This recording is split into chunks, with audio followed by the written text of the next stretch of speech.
It is now my pleasure to get you introduced to you, NJ LEEP's Managing Director of Programs, Miss Elizabeth Abitanto.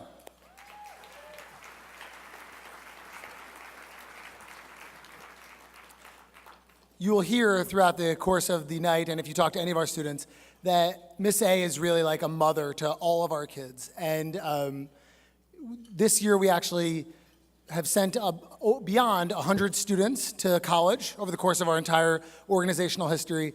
And I think Miss A, as our students lovingly know her, really tell you about how every time one of our kids gets into college, it's like she gets into college and she feels it over and over again.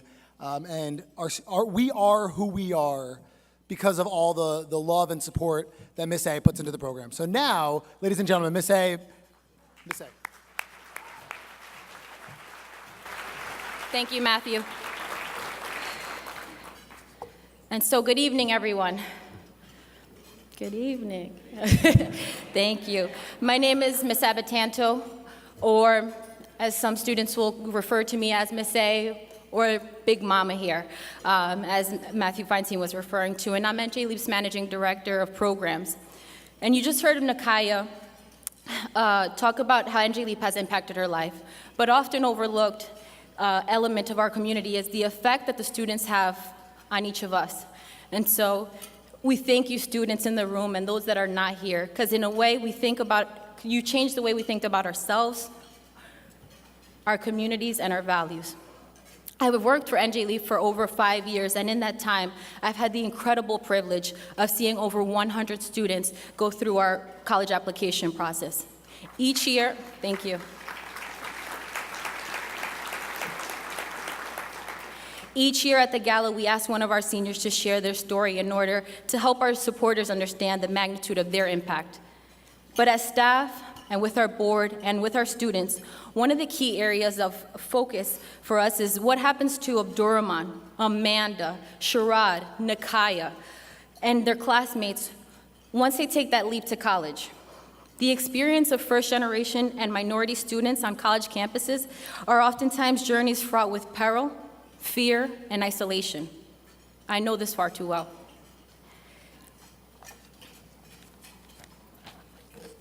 We felt that tonight it was important for us to ask one of our students to share with you his journey, both the highs and the lows, in matriculating to a competitive college like Holy Cross.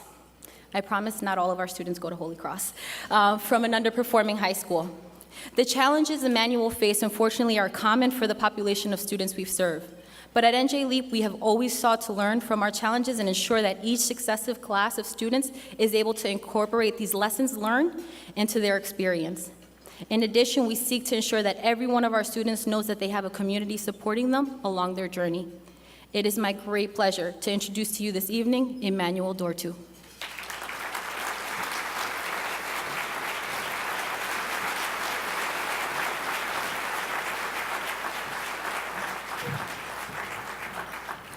Good evening, everyone.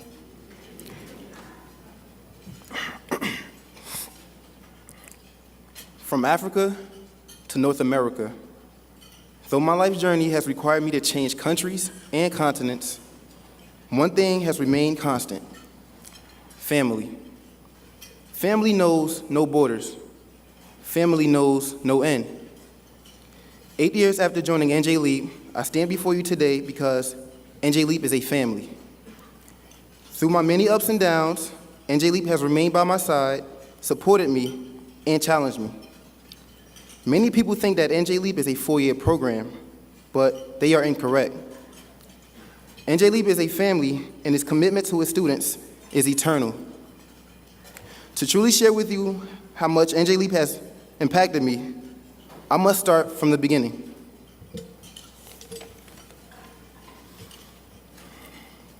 A couple months before the end of 8th grade, a speaker came to my school to invite graduating 8th graders to interview for a program called NJ LEEP. His name was Mr. Crawford. Although I don't remember much of what he said, 2 words became etched in my mind: public speaking. Throughout my childhood, I faced constant bullying and isolation because I was an African immigrant with a funny last name, which eventually turned me into a shy and timid person. Still, I aspired to become a confident person. And at the time, I equated confidence with being able to speak in front of a large group of people without being nervous. Check me out now. Thanks. So after hearing Mr. Crawford speak, I was sold. Before that summer ended, students were offered the opportunity to reapply to LEEP's four-year college-bound program, in which we will learn more about the law and be provided with more academic challenges. Coming from an immigrant family that saw education as the only hope for a promising future, I knew I had to attend college. So the more I listened to LEEP talk about high expectations, work ethic, and commitment, the more they sounded like my family. Soon, LEEP became more than just a second high school. It became a second home, a place where staff members are more like aunts and uncles, and your friends are your brothers and sisters. Because everyone shared the same goal of pursuing higher education, I could measure my growth by keeping pace with my peers. Remaining on the same page with my LEEP brothers and sisters forced me to push myself harder than I ever had before. By June of 2012, I had transformed into the person I always wanted to be. I graduated LEEP and high school, a different Emmanuel than the one that entered the Summer Law Institute. Graduating from North 13th Vocational Technical High School with a 3.55 GPA, I look forward to my first semester at the College of the Holy Cross. Thanks. Based on my high school and LEEP accomplishments, I felt like I was ready for Holy Cross. Unfortunately, I've quickly learned that high school and college were two different worlds, especially if I plan to major in computer engineering. At college, the workload and distractions increased as the monitoring from parents and other adults decreased. To excel, I had to be more focused and more diligent. But during my first semester, I allowed the workload to overwhelm me. The more overwhelmed I became, the less work I wanted to do. So I looked for comfort in the social side of college. After hanging out with friends until all hours of the night and enjoying every party I could get into, I ended that semester with a confidence-shattering 1.47 GPA. Devastated and embarrassed, I came home for the winter break and faced my family at home and at LEEP. They were disappointed, but they encouraged me to learn the lessons my fall semester had taught me. LEEP also helped me identify resources on Holy Cross's campus and plan my spring semester schedule. So I returned to Holy Cross with the drive to do better. After a hard-fought spring semester, I earned a 2.53 and brought my cumulative GPA up to a 2.0. Throughout that semester, Mr. Feinstein would call me often so that he could see how I was doing and try to motivate me. I really appreciate him calling because as the first LEEP grad to attend Holy Cross, I often felt alone. I knew Mr. Feinstein was confident in my abilities to do great things at Holy Cross because he was the staff who brought the school to my attention, encouraged me to apply, and helped me secure financial aid. I felt that in addition to letting myself down, I was also letting down Mr. Feinstein, the rest of the LEEP community, and my family. I felt like a failure and couldn't help but feel like I had devalued my family's journey from Liberia to America. I feared going back for my sophomore year and having the same results. So instead of returning to school, I took a leave of absence and decided to enlist in the military. When I went to LEEP to inform them, Mr. Feinstein and Mr. Crawford pleaded with me to reconsider. They reminded me that finishing my freshman year with a 2.0 after attending a technical vocational high school was not something to be ashamed of. They told me that the lessons I learned from my freshman year prepared me to have an awesome sophomore year. They expressed so much confidence in me, but my confidence in myself was gone.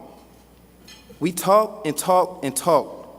Actually, they talked and talked and talked. 4 hours later, we had not resolved our impasse. I could tell they were disappointed in my decision, but they wished me the best and told me if I ever need anything, to call right away. A couple weeks later, I was in Fort Sill, Oklahoma, dressed in full Army combat uniform and a pair of combat boots. I had enlisted in the military. As a first-time active duty enlistee of the U.S. Army, I considered becoming a career Army man, but I quickly realized that the Army was not for me. After basic training and advanced individual training, things did not work out, and I began the discharge process. With that door closed, I felt there was no way to bounce back. There seemed to be no light at the end of this tunnel, and I felt hopeless. Over time, with the support from my family and NJ LEEP, the negative thoughts ceased, and I became focused on learning the lessons of my time at Holy Cross and in the Army and moving forward. My mom went back to the day Mr. Crawford and Mr. Feinstein sat me down and attempted to convince me to continue with college instead of joining the military. I could hear Mr. Crawford advising me on how important it is to always have a plan. I wasn't much of a planner, but I knew if I wanted to do better, I had to create a plan and stick to it. I decided I would go back to college, but for financial reasons, I would stay local. In December of 2014, I closed another chapter of my life and returned home to Newark, New Jersey. Despite my mistakes, my parents welcomed me back with open arms and encouraged me to begin executing my plan right away. Fortunately, they weren't the only ones that welcomed me back with open arms. When I walked into NJ LEEP's new offices and told the bad news to Mr. Feinstein, he wouldn't let my failure become the main topic of the conversation. He was more focused on how I was doing and helping me prepare for the next move.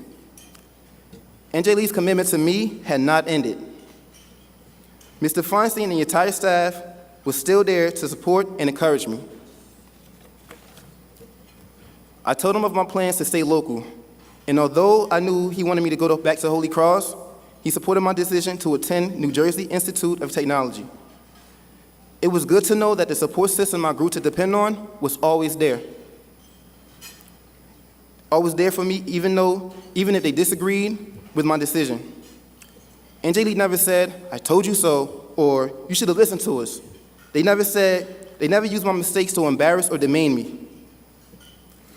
In fact, I realized I had grown closer to NJ LEEP during the tough times. The challenges I have faced reveal the incredible depth of NJ LEEP's concern. For example, I can come to Ms. A anytime for advice and motivation or talk about anything on my mind. I can call, text, or stop by the office without an appointment and find a staff member who will talk me through a decision no matter how big or how small. Also, I have become even closer to the brothers and sisters I met in NJ LEEP, like Jabir Brinkley, who has surely become a brother to me. Many times when I could not cheer myself up, a conversation with Jabir would inspire me to keep moving forward. My relationship with NJ LEEP staff and students spans space and time. Even when I was far away from New Jersey, their endless love traveled with me to Worcester, Massachusetts, Fort Sill, Oklahoma, and Sierra Vista, Arizona. This past fall, I started my first semester at NJIT, more mature, focused, and determined than I have ever been. I decided to pursue a computer science degree, and I completed my first semester with a 3.6.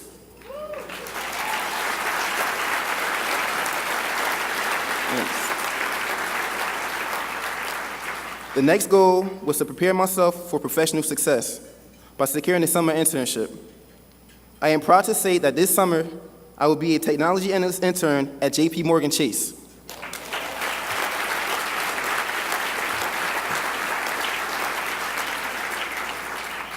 I am thankful to my family, and I am thankful to NJ LEEP, because without them, none of this would be possible. When we left our family in Liberia, my parents, siblings, and I had no idea what was waiting for us in America. Fortunately, what we found here is exactly what we left behind: true family. Over the last 8 years and counting, NJ LEEP staff and students have shown me that it is much more than just a college prep program. NJ LEEP is a family, and family is forever. Thanks.